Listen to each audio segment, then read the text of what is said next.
दोस्तों नमस्कार। तो मेरा ही नाम है सुनील और आज के इस वीडियो में हम लोग पढ़ने वाले हैं कि संधि क्या है, संधि के कितने भेद है और संधि के जो भेद है उस भेद का कितना भेद है, एक एक करके हम लोग पढ़ने वाले हैं। तो आप लोग वीडियो के अंत तक बने रहिएगा, एक एक क्वेश्चंस को देख के जाइएगा। और हाँ, आज का यह वीडियो यदि आप पूरा देख लेते हैं तो संधि से चाहे वो ऑब्जेक्टिव क्वेश्चन हो, सब्जेक्टिव क्वेश्चन हो, एक भी क्वेश्चन आपका आने वाले बोर्ड एग्जाम में छूटने वाला नहीं है, चाहे आप क्लास 10th का एग्जाम देने वाले हो या फिर 12th का, क्योंकि ऑब्जेक्टिव तो व्याकरण से हर जगह रहता ही है। तो आइए सबसे पहले हम लोग जानते हैं कि संधि का डेफिनेशन, की संधि होता क्या है। तो देखिए यहाँ पे संधि क्या होता है, इसका डेफिनेशन सबसे पहले हम लोग देखते हैं। तो देखिए यहाँ पे क्या करा कि दो वर्णों के मेल से किसी शब्द में जो विकार उत्पन्न होता है उसे ही हम लोग संधि कहते हैं। तो भाई संधि किसे कहते हैं? तो सर, दो वर्णों के मेल से किसी शब्द में जो विकार उत्पन्न होता है उसे संधि कहते हैं। अब देखिए आगे यहाँ पे क्या कह रहा है कि यह विकार कभी एक वर्ण में, यह विकार जो है यह कभी कभी एक वर्ण में और कभी कभी दोनों वर्ण में होता है। यह विकार कभी कभी एक वर्ण में होता है और कभी कभी दोनों वर्ण में होता है, और कभी दोनों के स्थान पर एक तीसरा वर्ण भी आ जाता है। और कभी कभी कंडीशन ऐसा होता है, कभी तो एक वर्ण होगा यह विकार, कभी दोनों में होगा, और कभी कभी ऐसा होगा कि दोनों वर्ण हट जाएगा और उसके जगह पे एक तीसरा नया वर्ण भी आ जाता है। तो इसे ही हम लोग कहते हैं संधि। जैसे देखिए यहाँ पे आप कह रहा है कि देव प्लस इंद्र देवेंद्र होता है। अब देखिए यहाँ पे देव है और इंद्र है, तो यहाँ पे आप देखेंगे कि व है और ई है, तो व से अ आया। यहाँ गौर से समझिएगा कि यह जो देव प्लस इंद्र जो आप देख रहे हैं, तो यहाँ व में अ है तो व से अ आया और अ में यह ई मिला, ठीक है ना। तो अ और ई मिल के जो है बन गया ए। तो ए जो बना था यही दे, वो पे आ गया ये वाला ए, तो देवेंद्र क्या हो जाता है? तो देव प्लस इंद्र क्या हो जाता है? तो देवेंद्र हो जाता है। इसी प्रकार से इसे हम लोग क्या कहते हैं? संधि कहते हैं। भागिएगा नहीं, पूरा का पूरा हम लोग पढ़ने वाला है। अब देखिए इसमें देखिएगा यहाँ पे कहा है कि यहाँ देव का अंतिम वर्ण जो है वह अ है और इंद्र का जो है आदि वर्ण यानी कि सबसे पहला वर्ण जो है वह ई है। तो अ और ई के मेल से दोनों वर्ण में, ठीक है ना, के स्थान पर क्या आ गया?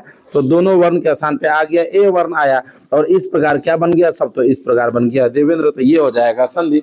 बने रहिए। अब आइए आगे हम लोग देखते हैं संधि के बाद कि संधि के भेद कितने हैं। भाई कि संधि का भेद कितना है यह भी तो जानना जरूरी है। कितने बच्चे 5 में टिक मार देते हैं, कितने बच्चे 7 में? तो मेरे भाई संधि का भेद 3 ही है। स्वर संधि का 5 भेद है, तो तुम लोग यहाँ पे मिस्टेक मत कर देना। संधि का कितना भेद है? तो सर संधि के 3 भेद है। अब कौन कौन भेद है भाई? तो पहला है स्वर संधि, दूसरा है व्यंजन संधि और तीसरा है विसर्ग संधि। तो बाबू संधि का कितना भेद है? तो सर संधि का 3 भेद है। कौन कौन है? तो सर स्वर संधि है, व्यंजन संधि है और विसर्ग संधि है। तो आइए सबसे पहले हम लोग पढ़ते हैं स्वर संधि की। स्वर संधि क्या है, स्वर संधि किसे कहते हैं, स्वर संधि के भी भेद है क्या और है तो कौन कौन है, बारी बारी से आइए हम लोग जानते हैं। तो आइए सबसे पहले हम लोग देखते हैं कि स्वर संधि भाई कहते किसको है। तो देखिए यहाँ पे क्या कर रहा है कि दो स्वर वर्णों के मेल से, ठीक है ना, दो स्वरों के ही या दो स्वर वर्णों के ही, तो दो स्वर वर्णों के मेल से उत्पन्न विकार अथवा रूप परिवर्तन को ही हम लोग स्वर संधि कहते हैं। यदि कोई संधि ऐसा हो जिसमें दोनों वर्ण स्वर वर्ण ही हो तो उस प्रकार जो विकार उत्पन्न होता है उसे हम लोग स्वर संधि कहते हैं। जैसे देखिए यहाँ पे पहला नंबर जो आप एग्जाम्पल देखे हैं यहाँ पे देवेंद्र, तो देवेंद्र में देखिएगा आप, यहाँ पे देवेंद्र में गौर कीजिएगा तो देव जो है यहाँ पे देव से आया अ और इंद्र से आया ए, इंद्र से क्या आया? ई आया। अब दोनों देखिए स्वर ही है, दोनों क्या, अ भी स्वर है और ई भी स्वर है, तो दोनों जब स्वर के वजह से विकार उत्पन्न हो रहा है तो इस संधि को हम लोग स्वर संधि कहेंगे। क्लियर है? तो इस संधि को हम लोग क्या कहेंगे? तो सर इसी संधि को हम लोग स्वर संधि कहेंगे। अब भाई स्वर संधि का भेद कितना होता है? तो सर जी अभी तो आप लिखे हैं स्क्रीन पे कि स्वर संधि का 5 भेद होता है, तो जरा एक बार नाम भी बता दो कि स्वर संधि का 5 भेद कौन कौन होता है। तो सर सबसे पहला आप लिखे हैं दीर्घ संधि, दूसरा है गुण संधि, तीसरा है वृद्धि संधि, चौथा है यन संधि और पांचवा है अयादि संधि। तो स्वर संधि के कितने भेद है? तो भैया स्वर संधि के 5 भेद है, दीर्घ संधि, गुण संधि, वृद्धि संधि, यन संधि और अयादि संधि। अब आइए बारी बारी से हम लोग दीर्घ संधि भी जानेंगे, गुण संधि भी जानेंगे, वृद्धि संधि भी जानेंगे, यन संधि भी जानेंगे और अयादि संधि भी जानेंगे। तो सबसे पहला जो हम लोग पढ़ने वाले हैं वह पढ़ने वाले हैं दीर्घ संधि कि दीर्घ संधि क्या है। तो देखिए यहाँ पे वीडियो में आपकी हम लोग दीर्घ संधि किसे कहते हैं और फिर इसका जो है हम लोग एग्जाम्पल भी देखेंगे। तो देखिए दीर्घ संधि क्या कह रहा है भाई। तो देखिए यहाँ पे कह रहा है कि यदि अ आ हर्षी दृगी हर्षु दृगु या री या लिरी है के बाद वे ही हर्ष या दीर्घ स्वर आए तो दोनों के स्थान पर क्रमशः आ ई उ और री एक दीर्घ स्वर हो जाता है। कर है कि यदि अ आ हर्षी दृगी हर्षु दृगु या री के बाद वे ही हर्ष स्वर या दीर्घ स्वर आए तो दोनों के स्थान पर क्या हो जाता है? तो दोनों के स्थान पर क्रमशः या तो आ होगा या तो दृगी ई हो जाएगा या तो दृगु उ हो जाएगा। यानी कि हर्ष स्वर का जो होगा तो उसके क्या आ जाएगा? दीर्घ स्वर आ जाता है, दृगी ई आ जाता है, दृगु उ आ जाता है। ठीक है ना। अब देखिए इसका उदाहरण जरा देखिए। उदाहरण में देखिए सबसे पहला नंबर जो उदाहरण है वह क्या है भाई, तो सबसे पहला नंबर जो उदाहरण है सर वह है कोन प्लस अर्घ, ये हो जाता है कोणार्क। अब आप देखिए कि यह संधि विच्छेद कैसे बना है, जरा गौर से समझिएगा इसको।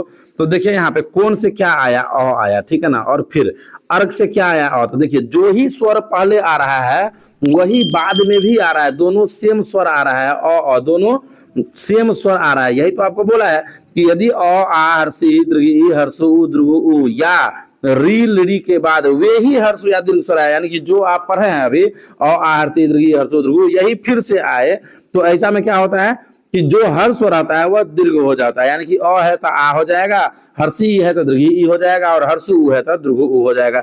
तो यहाँ पे अ है तो ये आ हो जाएगा, सिंपल है। तो कोन प्लस अर्घ है तो अ प्लस अ हो जाता है आ, यानी कि कोन प्लस अर्घ जो है यह मिलके बन जाएगा, क्या बनेगा भाई, तो सर जी यह मिलके बन जाएगा कोणार्क। इसी प्रकार से इसका दूसरा जो उदाहरण है, दूसरा उदाहरण जो है वह भी देखिए।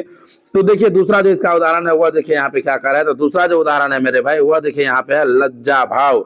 अब देखिए यहाँ पे लज्जा से आएगा अ, लज्जा से आएगा, लज्जा से आएगा अ, ठीक है, और यहाँ से भी आएगा अ, फिर से सेम आ गया तो यहाँ पे क्या हो जाएगा, आ हो जाएगा, तो ये हो जाएगा लज्जा भाव हो जाएगा। अब देखिए तीसरा जो उदाहरण है इसी का वह देखिए है यहाँ पे कि गिरी प्लस इंद्र। अब इसमें जरा गौर कीजिएगा कि गिरी से आता है हर्षी, गिरी से क्या आता है, तो सर गिरी से आता है हर्षी, और यहाँ पे भी देखिए इंद्र में भी है हर्षी, दोनों सेम है, दोनों हर्षी हर्षी है, तो इसका जगह पे क्या हो जाएगा, तो दीर्घ ई हो जाएगा। यह इसका सिंपल सा नियम है। तो यह हो जाएगा गिरी जोड़ इंद्र क्या हो जाएगा, गिरिंद्र हो जाएगा। समझ में आ गया आपको। अब आइए इसका जो दूसरा प्रकार है वह हम लोग देखते हैं, और देखिए दूसरा जो प्रकार है वह क्या कर रहा है भैया, तो दूसरा जो प्रकार है वह है यहाँ पे गुण संधि की। गुण संधि हम लोग किसको कहते हैं, तो देखिए यहाँ पे कह रहा है कि यदि अ या आ के बाद हर्षी ई दीर्घ ई हर्षो दीर्घ और री आए, कह रहा है कि यदि अ या आ के बाद हर्षी ई आए दीर्घ ई आए हर्षु उ आए दीर्घ उ आए और री आए, तो दोनों मिलकर क्रमशः ए ओ और अर हो जाता है। क्या हो जाता है, ए आई और अर हो जाता है, ठीक है ना। यदि अ या आ के बाद हर्षी आए या दीर्घ, यदि अ या आ के बाद हर्षी आए या दीर्घ, हर्षी आएगा तो ओ होगा, और दीर्घ दीर्घ दीर्घ पर आ जाएगा तो औ हो जाएगा, और री आ जाएगा तो अर हो जाएगा, ठीक है। अब देखिए इसका जो उदाहरण है, उदाहरण देखिए यहाँ पे क्या कर रहा है, तो देखिए जैसे यहाँ पे उदाहरण देखिए यहाँ पे देव प्लस इंद्र, क्या है, देव प्लस इंद्र, तो अ आया, ठीक है ना, क्या आया सर जी, अ आया, अ के साथ हर्षी ई आया, तो जब हर्षी ई आएगा, सॉरी अ के साथ हर्षी ई आया, तो जब हर्षी ई आएगा तो ए हो जाएगा, दीर्घ ई आएगा तो सर तब ए हो जाएगा, सिंपल है। तो देखिए अ के बाद हर्षी ई आया तो ए होगा, तो अ जोड़ ई हो गया ए, यानी कि देव जोड़ इंद्र जो है यह हो गया आपका देवेंद्र। क्लियर है, कंसेप्ट क्लियर है।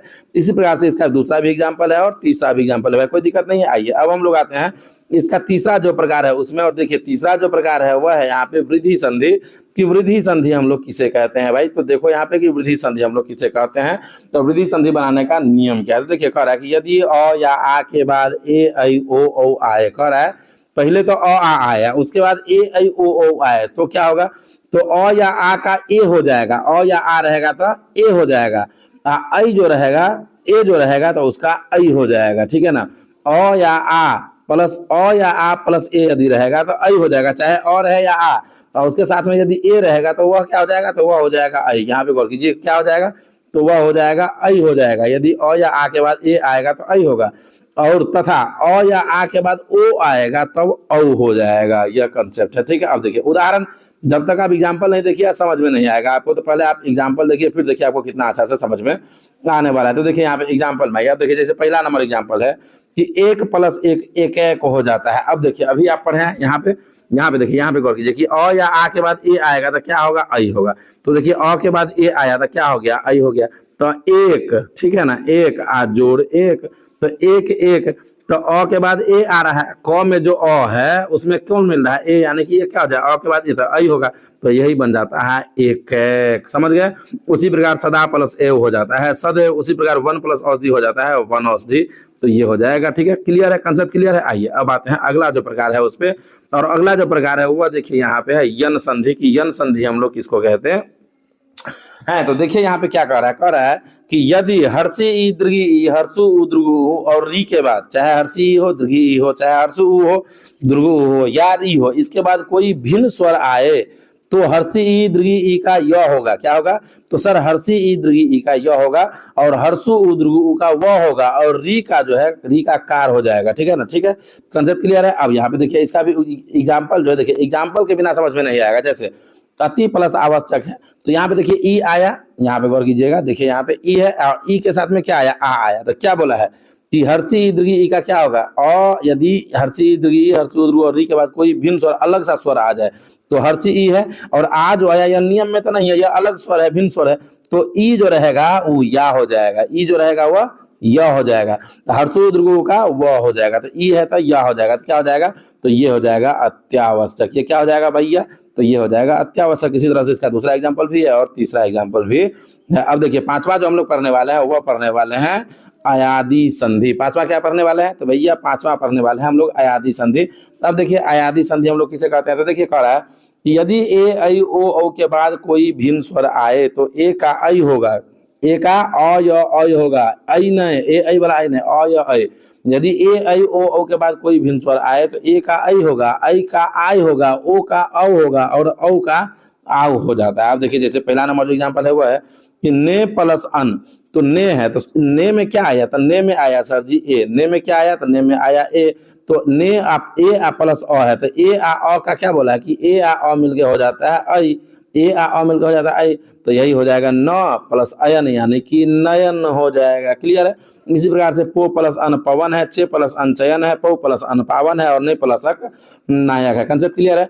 अब देखिए इसका जो अगला पार्ट हम लाएंगे उसमें हम लोग व्यंजन संधि बनाने का नियम पढ़ेंगे और विसर्ग संधि भी पढ़ेंगे, लेकिन इस पार्ट में फिलहाल इतना ही रहेगा भाई, क्योंकि वीडियो लंबा हो रहा है। और इसका यदि सेकंड पार्ट चाहिए तो आप कमेंट कीजिए कि भैया जल्दी से सेकंड पार्ट भी लाइए, तो जल्दी से सेकंड पार्ट भी इसका आ जाएगा। बाकी वीडियो अच्छा लगा तो वीडियो को लाइक करके चैनल को सब्सक्राइब कर लीजिएगा। थैंक यू भाई, thank you so much, thank you for watching.